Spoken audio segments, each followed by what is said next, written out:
Bonjour à toutes et à tous. Un plein feu sur l'écho tout à fait spécial aujourd'hui. De temps en temps, on fera des numéros spéciaux sur les métiers. Alors là, c'est toute une chaîne dont on va vous parler. Bonjour Thierry. Bonjour Sylvain. Thierry Rabillet, rédacteur en chef de Paris-Normandie. Un mois sur deux, toujours en plateau dans Vive l'écho. Et la chaîne de métiers, eh bien, aujourd'hui, ça va être la littérature, depuis l'auteur jusqu'au libraire, en passant par l'éditeur. Pourquoi ? Parce que septembre, traditionnellement, c'est la rentrée littéraire. Thierry, vous qui êtes un homme de l'écrit, qu'est-ce qui explique que, à l'heure qu'on sait bien la presse souffre un petit peu, bien sûr, du digital depuis quelques années, qu'est-ce qui explique qu'à l'inverse, dans le domaine du livre, eh bien, on vend toujours autant de bouquins ? On en vend autant, parce qu'il y en a autant aussi qui sortent. Il y en a des milliers d'exemples de livres nouveaux qui sont dans les rayons chaque année. Chaque rentrée littéraire, c'est toujours un événement. D'ailleurs, on en reparlera tout à l'heure avec notre invité de l'Armitière, pour savoir comment ils font chaque septembre, chaque octobre, pour mettre 500, 600 références nouvelles sur les tables pour attirer les lecteurs. Mais c'est vrai qu'il y a un phénomène autour du livre, de cet objet, je pense, c'est un petit peu la Madeleine de Proust. C'est quelque chose qui est lié à l'enfance, à l'école, on a des livres dès le début, et ça nous poursuit toute une vie. Il y a toujours un Français sur deux qui achète un livre chaque année. Il y a quasiment 89% des Français qui lisent au moins un livre chaque année. Donc on voit bien que la lecture persiste, et la lecture papier persiste aussi, parce que malgré l'apparition des liseuses, des téléchargements possibles du livre numérique, il y a une évolution économique, on voit très bien que ça prend des pourcentages, chaque année ça croît, mais ce n'est pas une explosion. On ne se retrouve pas aujourd'hui avec 80% des livres qui sont lus sur des formats numériques. D'ailleurs, sur la table, on a des beaux livres, ils sont quasiment tout neufs, et donc c'est toujours une économie qui résiste sur ses fondamentaux. Alors, place à nos invités. En 2006, il écrit Code du pain. En 2010, il sort Nymphéa Noir aux presses de la Cité. Ça, c'était aux éditions des Falaises. On va recevoir l'éditeur, bien sûr. Et puis, le tout dernier sorti, Sans famille. On va bien sûr en parler avec Michel Bussy, avec la librairie L'Armitière et avec François Bance, directeur des éditions des Falaises.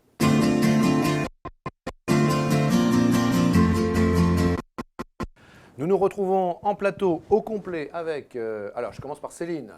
Céline Test, libraire à la célèbre librairie L'Armitière à Rouen. Je ne sais pas si mon voisin, je vais le présenter, j'en sais rien. Oui, allez, bien sûr, Michel Bussy.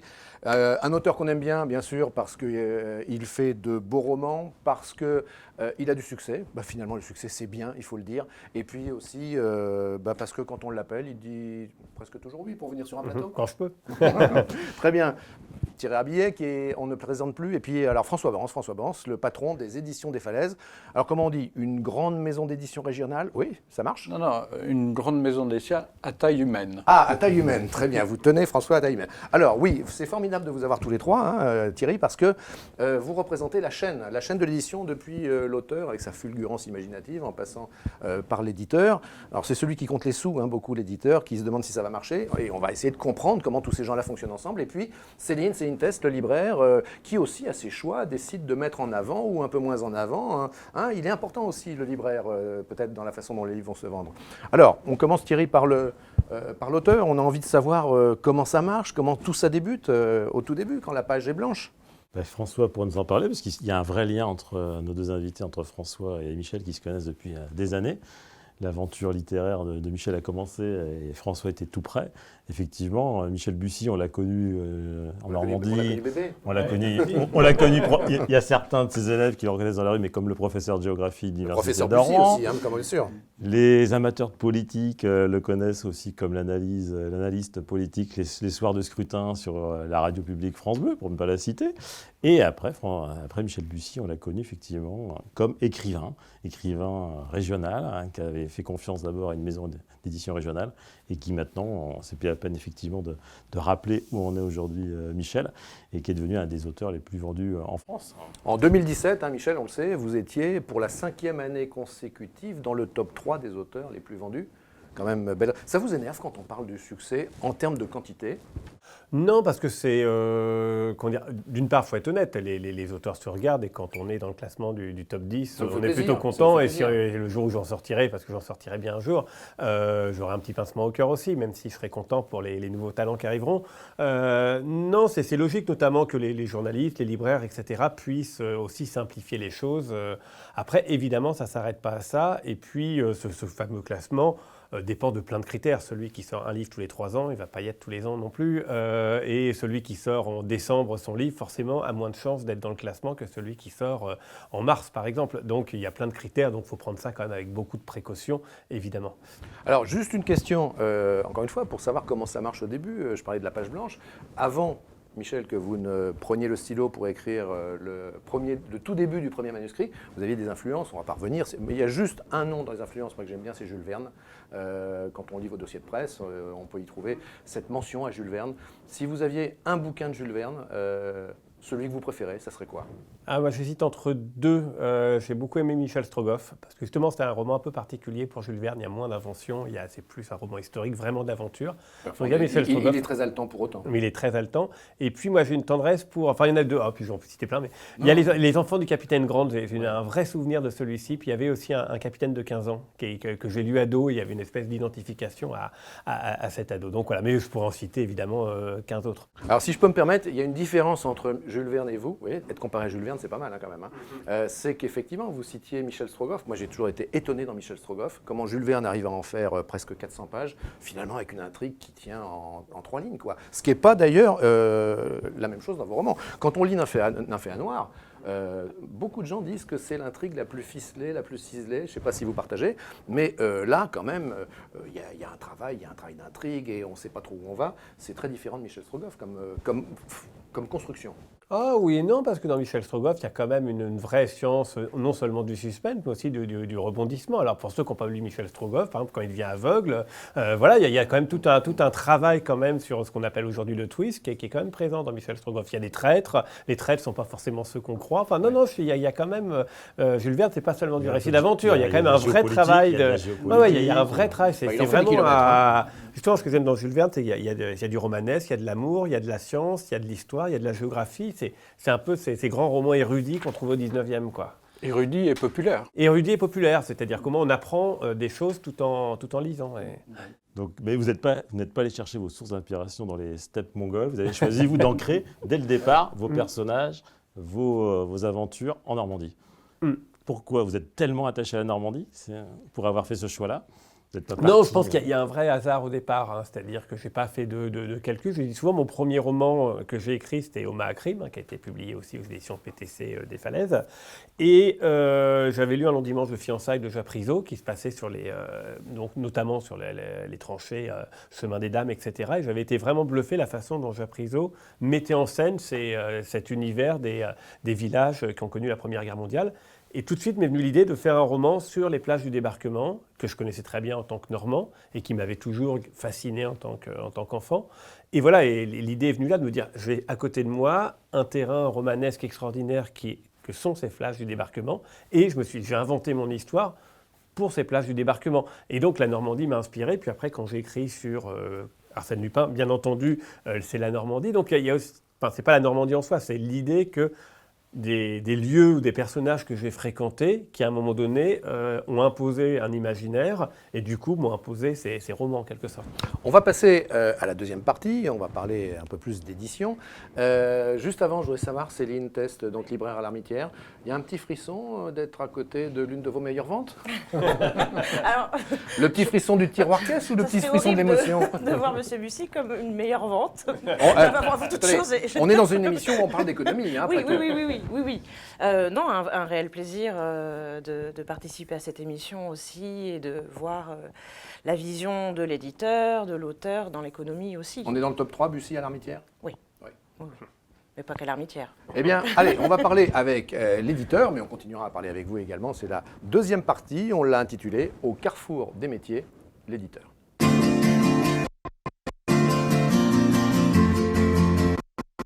Alors, ce fameux métier de l'édition, il n'y aurait pas d'éditeur sans auteur, ni d'auteur sans éditeur, avec le libraire, qui n'est pas loin, toujours un petit peu à côté, bien sûr. Même à l'heure d'Internet, d'ailleurs, c'est important de dire que le libraire est là, physique, dans sa rue, au contact du public, même à l'heure d'Internet. Alors, François Bons, comment on fait, au tout début, pour éditer Code Lupin, le premier Bussy, quand finalement personne ne connaît Michel Bussy, et qu'il faut avoir quoi? Un peu d'intuition, un peu de vision, un peu d'anticipation, dites-nous. D'abord, il faut avoir un Michel Bussy qui sonne à sa porte. Ça, c'est la première chose. Parce qu'on reçoit évidemment beaucoup de manuscrits, mais je pense que le talent, le savoir-faire de l'éditeur, c'est de trier et d'isoler dans ce qu'on nous propose des livres qui correspondent à la fois à ce qu'on sait vendre et puis à la fois à la qualité qu'on souhaite dans son catalogue. Alors c'est ce que vous avez jugé tout de suite quand vous avez eu le manuscrit de Michel? Quand Michel a proposé à Guy Pessiot, puisque la première rencontre elle a été faite avec Guy Pessiot, je pense qu'il y a eu un échange et immédiatement l'impression qu'il y avait quelque chose à faire pour nous. Et immédiatement, le projet a été enclenché. Et je sais que toute l'équipe s'est impliquée dans la première édition de Code Lupin. Donc, ce qui était inattendu, c'est le fait que le Code Lupin, tout de suite, a bien répondu, avec beaucoup de soutien, avec toute l'énergie que Michel a mis. Parce que c'est un travail, vous le disiez, c'est vraiment une chaîne libraire, éditeur, auteur. Il suffit qu'il y en ait un qui ne fasse pas son boulot et puis le succès n'est pas là, quoi. Thierry, dans votre métier, vous qui sortez chaque jour le grand quotidien normand qu'on connaît tous, est-ce qu'il y a une petite analogie avec l'éditeur? Cet éditeur, on l'a dit, qui doit avoir du nez, qui doit choisir. Vous aussi, pour faire la une, vous choisissez les sujets. Parce que tout à l'heure, vous avez présenté l'éditeur comme celui qui calcule, qui fait. Il y a le risque, d'abord, il y a le découvreur de talent. C'est d'abord le premier lecteur, l'éditeur. Donc c'est celui qui est en capacité, quand il a le manuscrit, de sentir justement quelque chose de différent, de sentir une ambiance et de dire cet auteur-là, il a quelque chose et je ressens quelque chose. Et si je le ressens, les lecteurs vont pouvoir le sentir aussi. Et ensuite, il y a celui qui va aussi promouvoir, qui va aussi aider aussi le romancier et l'écrivain à améliorer son texte. Il y a un accompagnement. Ce n'est pas deux mondes qui se regardent et ce n'est pas le manuscrit qui arrive un jour et puis après on le met en production. Il y a un travail d'accompagnement, un travail de discussion, d'échange. Je pense que Michel ne dira pas le contraire.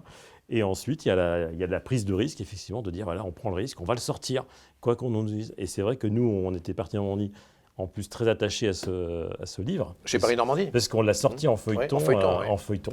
C'était le premier feuilleton local qu'on a fait, parce qu'on a cru aussi à la fois en l'auteur, on avait cru aussi au sujet. Lupin, ça parle beaucoup dans l'imaginaire encore énormément, Maurice Leblanc, Étretat. Michel revient a fait une émission sur Étretat. Donc on voit très bien que Lupin, Leblanc, Étretat, tout ça c'est la Seine-Maritime, c'est la Normandie. Et on s'est dit, nous aussi on s'est dit, il y a quelque chose qui peut fonctionner. On avait fait la une, on avait beaucoup accompagné le titre à l'époque. Parce que voilà, il y a peut-être aussi le même flair que chez l'éditeur. Alors qu'est-ce que ça fait la première fois? Puisque on pourrait rêver moins bien que d'être soutenu pour son premier bouquin par un éditeur de renom en région et puis un grand quotidien normand. Ça fait plaisir d'avoir le doublé gagnant au début pour son premier livre? Oui, c'est magique parce que le premier contrat que j'ai signé donc, avec PTC Les Falaises, ça devait être 500 exemplaires. Et je dis souvent que c'est le plus beau jour de ma vie parce que j'avais toujours rêvé d'être édité un jour d'un roman de fiction. Et le jour où je suis sorti du bureau de Guy Pessiot avec mon contrat signé 500 exemplaires, je savais que le livre allait sortir. Et c'est vrai que j'ai un souvenir ému des premières fois où j'allais à l'Armitière et puis je regardais si mon Code Lupin était à côté d'autres auteurs de renom. Et puis je me prenais en photo mon livre, je remettais au-dessus de la pile quand il était un peu en dessous. Voilà. Donc c'est vrai que c'est des moments émouvants parce que c'est les premiers moments où on a du mal à y croire de voir son nom dans une librairie. C'est pour ça que même les auteurs qui vendent pas beaucoup, il y a quand même cette fierté extraordinaire d'avoir son livre en librairie, enfin d'abord édité avec un contrat d'édition et ensuite de voir son livre en librairie. Ça, c'est vraiment deux éléments qui sont inoubliables. Donc, il était bien comme éditeur, François Bons? Ah, très très bien. Ouais. Non, parce que des fois, son éditeur, on le quitte. D'ailleurs, vous l'avez quitté à une époque, puisque aujourd'hui vous êtes aux Presses de la Cité. Qu'est-ce qui fait, François Bons, qu'à un moment donné, Michel Bussy vous échappe?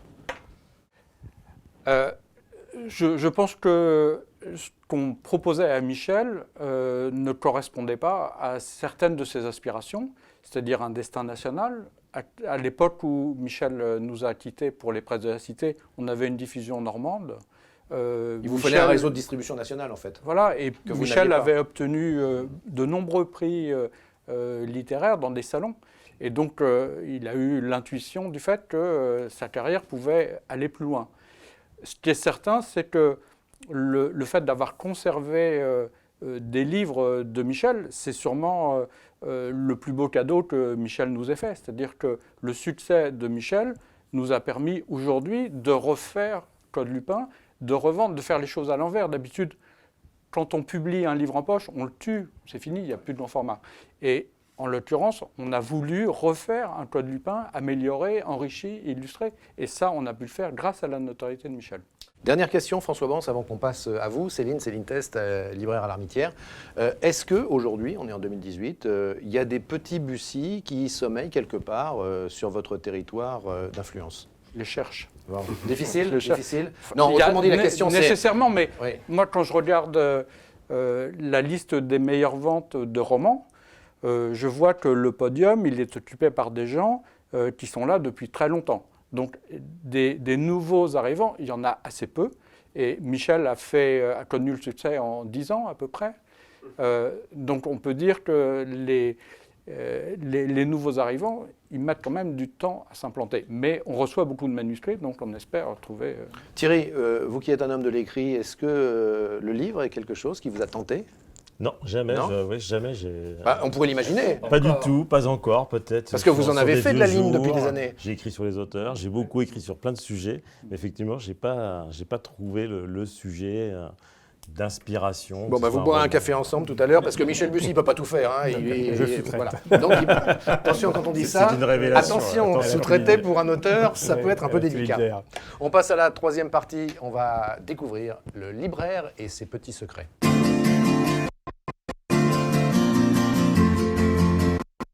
On est passé de l'auteur à l'éditeur et maintenant on passe de l'éditeur au libraire. Alors Céline, allez tout de suite donnez-nous ces petits secrets. Michel Bussy disait tout à l'heure que dans votre dos, à l'époque de son premier livre, il allait remettre les livres en facing et il remontait le tas. On le voyait. On les repère tout de suite parce qu'en fait les livres sont remontés en fait. Donc vous n'êtes pas le seul. C'est vrai que les auteurs font ça. Oui, mais après c'est un... Enfin, je peux comprendre, c'est tout à fait logique. Après, pour mettre en avant un livre, il faut aussi que le libraire le conseille aussi. Donc ça, c'est hyper important. Il faut qu'il y ait effectivement le travail de l'éditeur, de la communication autour, mais aussi le travail du libraire. Alors, septembre, on l'a dit, rentrée littéraire, à peu près 500 bouquins. Forcément, vous êtes obligé de faire un tri. Vous ne pouvez pas tout mettre comme ça au contact du public. On est des magiciens. Alors, c'est quoi la baguette magique? Elle fonctionne comment alors? C'est d'une, pas tout travailler de la même quantité. C'est mettre en avant nos coups de cœur, bien évidemment. C'est... Beaucoup lire. Beaucoup lire, beaucoup. Mais est-ce qu'à un moment donné, vous êtes un peu perturbé, au sens un peu négatif, je vais dire, par le fait que l'auteur a du succès et qu'à ce moment-là, ça devient assez facile finalement d'accompagner le succès et d'augmenter la pile ou d'augmenter le facing parce que l'auditeur... On est dans le business aussi, il ne faut pas non plus le nier. Oui, mais on est rarement perturbé qu'un auteur ait du succès. Après, on... Non, mais je veux dire, ça veut dire que ça devient un choix commercial. Si vous faites une surface 2 fois plus grande, c'est pas que l'auteur a 2 fois plus de qualité. Vous comprenez ce que je veux dire? Non, mais ceci dit, ça permet aussi de mettre en avant d'autres titres, de tirer le chiffre avec des best-sellers et de mettre en avant d'autres titres. François, est-ce que, de votre point de vue, le libraire joue toujours suffisamment le jeu ou quelquefois vous êtes là à trépigner en disant « Oh, il ne m'a pas mis assez en avant » Alors là, c'est très clair. Les éditions des Falaises n'existeraient pas s'il n'y avait pas eu les libraires indépendants de Seine-Maritime. C'est-à-dire qu'au début, j'arrivais avec ma petite valise et les libraires me faisaient confiance. À l'époque, c'était les seuls à me faire confiance. Donc, le lancement qu'on a pu faire des éditions, c'est grâce aux libraires. Donc, j'ai été libraire, mais j'ai toujours pensé que le succès, je ne sais pas, c'est un mot peut-être un peu important, mais enfin, le fait qu'on tienne, c'est grâce aux libraires. Un élément important de la vie du libraire et de son contact avec le public, c'est la séance de dédicace. Oui. Alors, Bussy, c'est du bonheur en dédicace. Oui. Quoi, c'est 200, 300 livres assurés en un après-midi? Oui, et puis grand format, poche, et puis ça ressort, même si c'est sorti en poche, les gens veulent acheter du grand format aussi. Et puis je pense que Michel a un contact avec le public qui est assez facile et assez aisé, vous êtes assez ouvert. Un contact assez féminin, non? Oui, mais je pense que ça, je ne suis pas le Bah, seul, si. c'est tous les auteurs, tous les auteurs, hein, pratiquement. Non mais attendez, Ouais. il faut le dire, un jour, écoutez, on ne va pas trahir de secret, mais je vous ai interviewé dans une salle de 300 à 400 personnes. Honnêtement, elle était pleine à 80% de femmes. Pourquoi? Parce que non mais attendez, là, j'en arrive au marketing aussi. Ça Parce veut dire que les femmes ça veut lisent dire, plus que les hommes. mais non, ça veut dire que Sylvain, ça veut dire que la simplement. littérature de Michel est plus ciblée sur C'est les. du polar quand même, donc Oui. le polar, il y a aussi beaucoup d'hommes qui le lisent. Hein. Ouais. Mais François, les femmes aiment mieux Les le lecteurs type sont de des lectrices. Hein. Ouais. Ça, c'est Le très lecteur est clair. une lectrice en fait. Oui, Surtout dans tout les à romans. fait. Surtout dans les romans. Surtout la fiction, oui. Surtout la fiction. Ouais. Oui, tout ce qui est essai et document, c'est plus partagé. Mais c'est Et vrai après, que- le partage autour du livre, c'est-à-dire le fait de venir sur un salon, de venir sur une signature, d'échanger avec un Oui. auteur, c'est beaucoup plus les femmes qui vont y aller. Les hommes qui lisent n'ont pas forcément le réflexe d'aller participer à un club de lecture ou même d'aller demander une signature à l'auteur. Où ils envoient leurs femmes. Oui, ils envoient leurs femmes. Peut-être Exactement. cette technique-là aussi. Céline, qu'est-ce qu'il faut pour finir pour être un bon libraire? Quelle Il qualité? faut être curieux, il faut garder le côté chaleureux de la librairie, le côté faire vivre le centre-ville aussi pour la librairie, échanger, avoir le temps de conseiller. Aimer Voilà. lire aussi, parce que Ah oui, c'est moi appréciable c'est chez vrai les que j'oublie libraires, c'est de juste voir les petites l'essentiel. notes- Les petites notes de lecture, Oui. des conseillers en Mais ça lecture, c'est un vrai important. plaisir et pour les lecteurs et pour nous en plus. François Bance, qu'est-ce qu'il faut pour être un bon éditeur? Alors, il faut En quelques mots. savoir dire non, souvent, Oui, malheureusement, parce qu'on est quand même submergé de de demandes, manuscrits, oui. de manuscrits. Et puis, trouver des livres qui correspondent à ce qu'on sait vendre et ce qu'on pense de qualité. Être un peu cohérent, Thierry Rabillet. même si c'est un métier de parieur. Hein. Alors, vous n'êtes pas directement dans cette chaîne dont on parle aujourd'hui, la chaîne littéraire, mais bon, encore une fois, rédacteur en chef, c'est un sacré métier.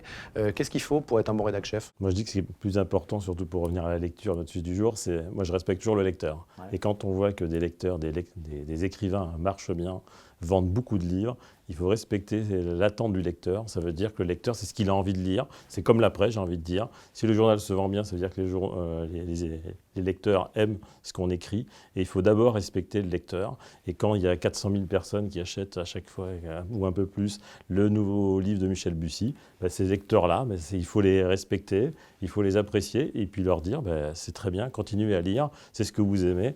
Et ce qu'il faut donc, d'avant tout, respecter le lecteur. Michel, une qualité de l'auteur à succès? Je crois que c'est toujours de surprendre. C'est-à-dire que la grande difficulté, c'est de ne pas se renouveler. Donc je pense qu'il faut en permanence surprendre. Donc le lecteur il aime un auteur, donc il va envie de retrouver l'unité vers l'auteur. Et là, il faut que l'auteur, il le surprenne. Et c'est ce qui va faire qu'on pourra avoir une petite longévité. Si on ne le surprend plus, au bout de... Voilà, je pense que la courbe va vite baisser des ventes. Ouais. Alors, le dernier, Michel Bussy, Sans famille, lisez-le. Il n'y a pas si longtemps, je vais être honnête, il n'y a pas si longtemps, c'était avant de vous interviewer, mais c'était quand même il n'y a pas si longtemps, je ne parle pas de cette fois-ci, je parle de la fois d'avant, que j'avais lu mon premier Bussy. Sincèrement, moi j'ai un petit coup de cœur pour Nymphéa Noire, parce que c'est travaillé, c'est ciselé, et puis il faut quand même attendre un certain temps pour essayer de comprendre où vous nous emmenez. Et puis je l'avoue, j'ai un petit coup de cœur pour l'institutrice. Parce que franchement, la façon dont vous la décrivez, bon, bah écoutez, on n'est pas de bois. Hein. Alors en conclusion, qu'est-ce qu'on peut dire? Peut-être parler de cette série sur France 2, Maman a tort. C'est votre première adaptation télé. Qu'est-ce que ça vous a fait? Satisfait ou pas? Vous l'avez regardé, j'imagine, dans votre canapé? Oui, j'étais je l'avais vu quand même un petit peu avant. sûr. Non, très content parce que le Havre a été magnifiquement filmé, c'était très bien joué, ça respectait vraiment l'esprit du roman et en particulier l'esprit des lieux, de l'estuaire de la Seine avec toutes ces facettes. Donc non, j'étais très content et puis la cerise sur le gâteau, ça a quand même très très bien marché puisque c'est la mini-série qui a fait le plus gros score pour France 2 depuis le début de l'année et la seule qui a battu TF1 sur 3 semaines, Grey's Anatomy. Donc ils sont très très contents évidemment et donc c'est une belle aventure à tout niveau. Là c'est une autre chaîne, c'est de l'auteur au producteur en passant par la chaîne de télé et évidemment les acteurs. Une petite idée de ce que sera Bussy dans le futur? Ah, aucune, vraiment aucune. Comme je l'ai dit Tant tout à pis l'heure, pour la moi, qualité première, c'est de surprendre. Donc Ouais. vraiment, je Donc, voilà. me fixe au cas... Pour surprendre les gens, il ne faut pas leur dire quoi que ce soit avant. hein, évidemment, Exactement, d'accord, bien et sûr. soi-même, il faut se surprendre soi-même d'abord.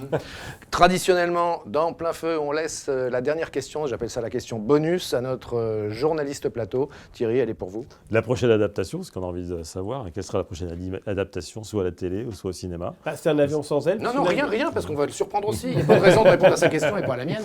Non, vas-y. C'est un avion sans aile et il termine le tournage dans les Vosges.